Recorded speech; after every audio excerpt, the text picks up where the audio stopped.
Bismillahirrahmanirrahim. Assalamu alaikum wa rahmatullahi wa barakatuh. Our Prophet, Allah's blessing be upon him, prophesied.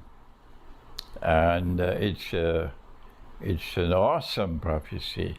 He said that in Akhir Zaman, one man will have to maintain 20 women. Several analyses have been conducted, and given people have interpreted this hadith, this prophecy, in several different ways.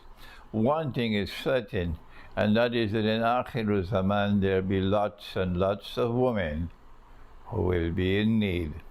And it is because of this, for the last few years, every Ramadan, I have been collecting zakat to try to help women in need, particularly women who live alone and have no one to maintain them, and women who have children and who have no one to maintain them.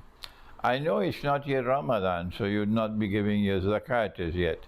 But if you have Sadaqa, there are two women who are in need, and they have turned to me, and I need I promised them that I would try to help them.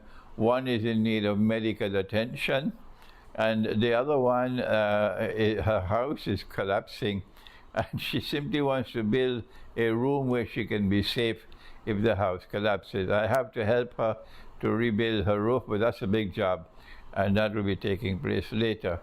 So this is a small amount of money. If you send me an email, I can tell you what is the amount needed. This is Sadaqa, and if you can help, you'll find my email address at the bottom of the screen.